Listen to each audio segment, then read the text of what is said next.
ಆತ್ಮೀಯ H16 news ಅರ್ಥಾತ್ ಸೀತಾರಾಮ್ ನ್ಯೂಸದ ವೀಕ್ಷಕರೇ, ನಾನು ನಿಮ್ಮವ ಎಂ ಆಯುಧ ಮಲ್ಲಪ್ಪ ಜೊತೆಯವರು. ತಾವು ಈಗ ಸುದ್ದಿಗಳ ಲೋಕಕ್ಕೆ ಎಂಟ್ರಿ ಹೊಡಿತಾ ಇದ್ದೀರಿ. ಈ ಸುದ್ದಿಗಳನ್ನು ಪ್ರತಿಯೊಂದು ನೋಡೋ ಜೊತೆಗೆ ನಿಮ್ಮ ಅಭಿಪ್ರಾಯಗಳನ್ನು ಹಂಚ್ತಾ ಇರಿ. ಯಾಕಂದರೆ ಈ ಸುದ್ದಿಗಳು ನಿಮಗಾಗಿ, ನಿಮ್ಮ ಬದುಕಿಗಾಗಿ, ನಿಮ್ಮ ವೈಚಾರಿಕೆಗಾಗಿ, ನಿಮ್ಮ ತಿಳುವಳಿಕೆಗಾಗಿಯೂ ನಿಮಗೂ ಗೊತ್ತು. ಜೊತೆಗೆ ನಮಗೂ ನಿಮ್ಮೊಂದಿಗೆ ಇದೊಂದು ಮಾತಾಡುವಂಥ ಜೊತೆಗೆ ಸುದ್ದಿಗಳನ್ನು ಬಿಡುವಂಥ ಕೆಲಸ. ಈ ಕೆಲಸದಲ್ಲಿ ನಾವು ನಿಮ್ಮೊಂದಿಗಿದ್ದೀವಿ ಅಂತ ಹೇಳ್ತಾ ನೋಡ್ತಾ ಇರಿ ಸುದ್ದಿಗಳನ್ನು.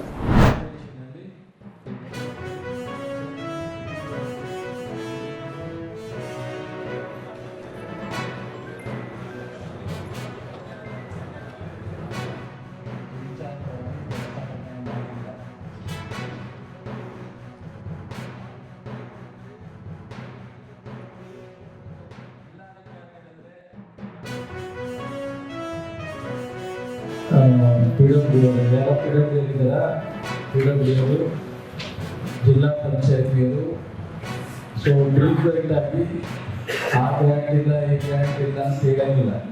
ಯಾವುದಾದ್ರೂ ರಸ್ತೆಗಳು ಸಂಪರ್ಕಕ್ಕೆ ತೊಂದರೆ ಆಗ ನೀವು ಆ ಲೋಕಲ್ಲು ನೀರಿನ ಕೆಲಸ ಮಾಡೋದು JCBನೋ ಇತ್ಯಾದಿನೋ ಉಪಯೋಗಿಸಿ ತಕ್ಷಣ ಕನೆಕ್ಟ್ ಮಾಡುವಂಥ ಕೆಲಸನ ಮಾಡಬೇಕು. ಸೆಕೆಂಡ್ ವೀಕಲ್ಲಿ ನಮ್ಮಲ್ಲಿ ಎಲ್ಲ ಬೇಡಿಕೆ ಇರೋದ್ರಿಂದ ಬಟ್ ಜೂನ್ ಲಾಸ್ಟ್ ವೀಕಿಂದ ಸಿದ್ಧತೆಗಳನ್ನ ಮಾಡ್ಕೊಡ್ತೀವಿ. ಎಲ್ಲ ರೈತ ಸಂಪರ್ಕ ಕೇಂದ್ರಗಳಲ್ಲೂ ಕೂಡ ಅದನ್ನು ಇಟ್ಕೊಳ್ಳಿಕ್ಕೆ ಸೂಚನೆಗಳನ್ನು ಕೊಡ್ತಾ ಇದ್ದೀವಿ ಸರ್.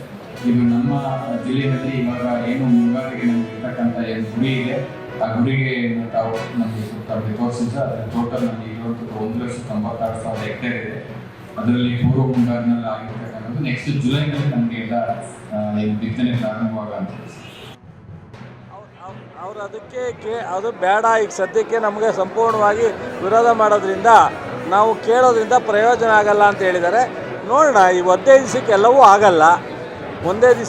ಆಗಲ್ಲ. ನಾಳೆ ಇದೇ ರೈತರು ಆಯಿತು ಅಂತ ಒಪ್ಪೋದು. ಸ್ವಲ್ಪ ಸ್ಥಳೀಯವಾಗಿ ಪಂಚಾಯತಿ 3-4-5-6 ಪಂಚಾಯತಿನಲ್ಲಿ ನಮ್ಮ ಶಾಸಕರು ಮಾತಾಡಲಿಕ್ಕೆ ಹೇಳ್ತೀನಿ. ಅದಾದಮೇಲೆ ಪ್ರಮುಖವಾಗಿ ಜಿಲ್ಲಾ ಮಟ್ಟದ ರೈತರ ಹತ್ರನೂ ಮಾತಾಡ್ತೀನಿ. ನೋಡೋಣ, ಇವತ್ತು ಅಭಿಪ್ರಾಯ ಹೇಳಿದ್ದಾರೆ, ಇದೇ ಅಭಿಪ್ರಾಯ ನಾಳೆನೂ ಇರುತ್ತೆ ಅಂತ ಹೇಳೋಕ್ಕಾಗಲ್ಲ. ಮಾತಾಡಿ.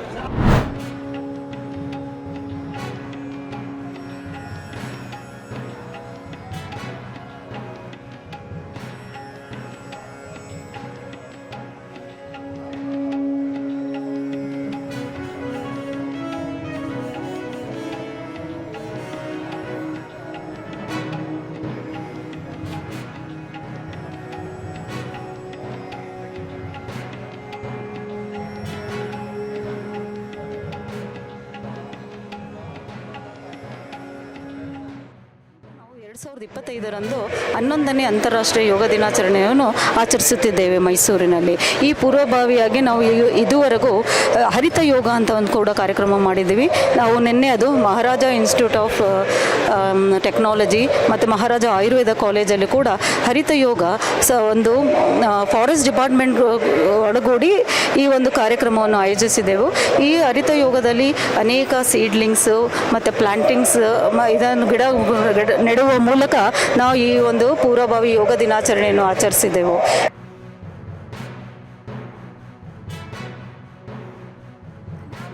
ಆಯುಷ್ ಯೋಗ ಇಲಾಖೆಯಿಂದ ಬಂದಿರುವಂಥದ್ದು. ಇಲ್ಲಿ 11ನೇ ಅಂತಾರಾಷ್ಟ್ರೀಯ ಯೋಗ ದಿನಾಚರಣೆಯ ಪ್ರಯುಕ್ತ ಪೂರ್ವಭಾವಿ ಯೋಗ ಅಭ್ಯಾಸವನ್ನು ಆಯೋಜಿಸಲಾಗಿದೆ. ಇದು ಬಂದು ಆಯುಷ್ ಅವರು ಮಾಲ್ ಆಫ್ ಮೈಸೂರಲ್ಲಿ ಕಂಡಕ್ಟ್ ಮಾಡ್ತಿರೋದ್ರಿಂದ ಎಲ್ಲರೂ ಇಲ್ಲಿ ಭಾಗವಹಿಸ್ತಾ ಇದ್ದೀವಿ. ಆಸನಸು, ವಜ್ರಾಸನ, ವೃಕ್ಷಾಸನ, ಸೇತುಬಂಧಾಸನ ಎಲ್ಲ ಮಾಡ್ತೀನಿ. ನನಗೆ ಇದಕ್ಕಿಂತ ಮೊದಲು ಬರೋದಕ್ಕಿಂತ ಸ್ಪೋರ್ಟ್ಸ್ ಆಡಿದ್ರೆ ಫುಲ್ಲು ಬಾಡಿ ಪೇನ್ ಆಗ್ತಾಯಿತ್ತು. ಅದು ಯೋಗಕ್ಕೆ ಬಂದಾದಮೇಲೆ ಅಂದರೆ ಅದು ಬಾಡಿ ಪೇನೆಲ್ಲ ಆಗ್ತಾಯಿಲ್ಲ. ಮತ್ತು ನನಗೆ ಓದೋಕ್ಕೆ ಇಂಟ್ರೆಸ್ಟೇ ಇರಲಿಲ್ಲ ಲಾಸ್ಟ್ 2 ಇಯರ್ಸಿಂದ. ಅದು ಯೋಗಕ್ಕೆ ಬಂದಮೇಲೆ ನಾನು ತುಂಬ ಚೆನ್ನಾಗಿ ಓದ್ತಿದ್ದೀನಿ, ತುಂಬ ಇಂಟ್ರೆಸ್ಟ್ ಇದೆ ಓದೋಕ್ಕೆ.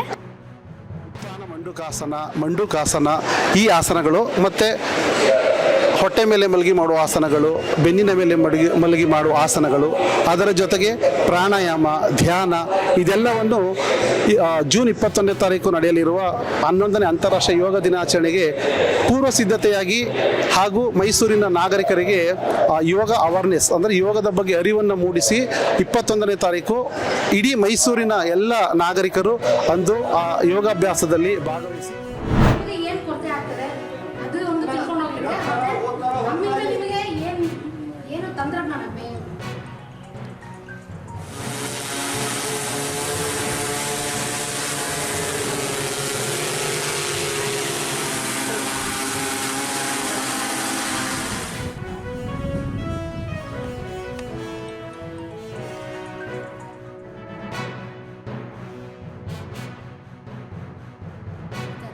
ಇದಕ್ಕೆ ಯಶಸ್ವಿ ಚಾಲನೆಯನ್ನು ನಮ್ಮ ಕೃಷಿ ಮಂತ್ರಿಗಳು ಈಗಾಗಲೇ ಕೊಟ್ಟಿದ್ದಾರೆ. ಈ ಕಾರ್ಯಕ್ರಮ ಇನ್ನು ಮುಂದೆ 5ರಿಂದ 1 ವಾರದವರೆಗೂ ಇನ್ನೂ ನಡೆಯಲಿದೆ. ಇದರ ಲಾಭವನ್ನು ಎಲ್ಲ ರೈತರು ಬಾಂಧವರು ದೊಡ್ಡ ಸಂಖ್ಯೆಯಲ್ಲಿ ಬಂದು ಇದರ ಲಾಭವನ್ನು ಪಡ್ಕೋಬೇಕು ಅಂತ ಈ ಮೂಲಕ ಕೇಳ್ಕೊತಾ ಇದ್ದೇನೆ.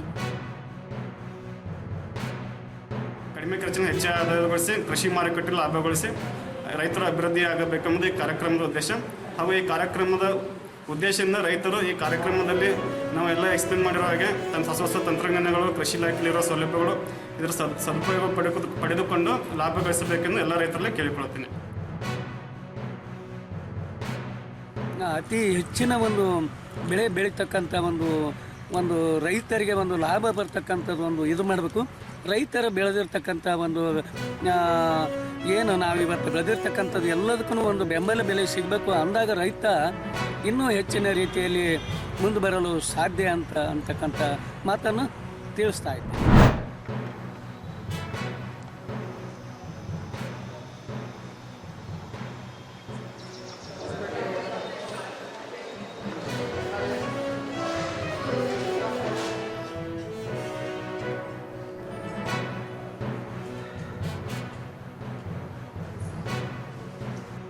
ನನಗೆ ಜಿಲ್ಲಾ ಆಸ್ಪತ್ರೆಯಲ್ಲಿ ಹರ್ನಿಯಾ ನನ್ನ ಕಾಯಿಲೆ ಆಗಿತ್ತು. ಅದಕ್ಕೆ ನನಗೆ ಇಲ್ಲಿ ಆಪ್ರೇಷನ್ ಮಾಡಿದ್ದಾರೆ. ಪ್ರಧಾನ ಮಂತ್ರಿಯವರ ಆಯುಷ್ಮಾನ್ ಭಾರತ್ ಕಾರ್ಡಿಂದ ನನಗೆ ಅನುಕೂಲ ಆಗಿದೆ. ಅದರಿಂದ 5 ಲಕ್ಷದವರೆಗೂ ಇಲ್ಲಿ ಫ್ರೀ ಇರುತ್ತೆ. ಆಪ್ರೇಷನ್ ಮಾಡಿಸ್ಕೋಬೇಕು ಅಂದವರು ಬಂದು ಇಲ್ಲಿ ಅನುಕೂಲ ಪಡ್ಕೋಬೋದು. ಡಿಲ್ಲದೆ ಅಧಿಕಾರಿ ಕಲ್ಲಿ ಒಳ್ಳೆಯದಾಗದೆ ಅಂತ ಎಲ್ಲ ಹೇಳಿದ್ರು. ಅದರಂಗೆ ನಾನು ಇಲ್ಲಿ ಬಂದು ಸೇರ್ಕೊಂಡು ಈಗ ಎಲ್ಲ ಸ್ಟೇಟ್ಮೆಂಟ್ ಎಲ್ಲ ಚೆನ್ನಾಗಿ ಕೊಟ್ಟವ್ರೆ. ₹1 ದಳ್ಳಾಳಿ ಒಂದು ನಂಚ ಏನೂ ತಗೊಂಡಿಲ್ಲ. ಮಾತ್ರೆಗೆ ಇದು ಎಲ್ಲ ಪುಕ್ಷಟೆ ಕೊಟ್ಟವ್ರೆ. ಚೆನ್ನಾಗದೆ ಕಣಪ್ಪ, ನನಗೆ ಒಳ್ಳೆಯದಾಗದೆ. ನನ್ನ ಮಗಳು ಅವಳ ಹೆಸರು ಸಿಂಚನ. ಅವಳ ಕೈ ಫ್ಯಾಸ್ಚರ್ ಆಗಿತ್ತು. ಇಲ್ಲೇ ಬಂದು ತೋರಿಸಿದ್ದು. ಮೂಳೆ ಕಟ್ಟಾಗಿತ್ತಲ್ಲ, ಅದು ಒಂದು POP ಮಾಡಿದ್ರು, ಕೂಡಲಿಲ್ಲ. ಅದು ಇವಾಗ ಸರ್ಜರಿ ಮಾಡಿದ್ದಾರೆ. ಎಲ್ಲ ಫ್ರೀಯಾಗಿ ಮಾಡಿಕೊಟ್ಟಿದ್ದಾರೆ, ಚೆನ್ನಾಗಿ ನೋಡ್ತಿದ್ದಾರೆ. ಈ ಔಷಧಿ ಆಗಲಿ ಪ್ರತಿಯೊಂದು ಆಯುಷ್ಮಾನ್ ಸ್ಕೀಮಿಂದ ಅವರಿಗೆ ಉಚಿತವಾಗಿ ದೊರೀತಾ ಇದೆ ನಮ್ಮ ಹಾಸ್ಪಿಟ್ಲಲ್ಲಿ. ಪ್ರತಿದಿನ ಒಂದು 100-150 ಹೀಗೆ ಪೇಷಂಟ್ಗಳು ಬರ್ತಾ ಇದ್ದಾರೆ. ಇನ್ ಪೇಷಂಟ್ ಅಂತಲೇ ಇರ್ತಾರೆ, ಔಟ್ ಪೇಷಂಟ್ ಅಂತಲೂ ಇರ್ತಾರೆ. ಔಟ್ ಪೇಷಂಟ್ಗಳಿಗೂ ಕೂಡ ಆಯುಷ್ಮಾನ್ ಸ್ಕೀಮಿಂದ ಕೆಲವೊಂದು ನಾಯಿ ಕಚ್ಚಿದ ರೋಗಗಳಾಗಿರ್ಬೋದು, ನೆಬ್ಲೈಜೇಷನ್ ಆಗಿರ್ಬೋದು, ಮತ್ತು ಯಾವುದಾದ್ರೂ ಫೀವರ್ ಆಗಿರ್ಬೋದು, ಇಂಥ ಕೇಸ್ಗಳಿಗೂ ಆಯುಷ್ಮಾನ್ ಸ್ಕೀಮಿಂದ ಫ್ರೀ ಆಗ್ತಾ ಇದೆ.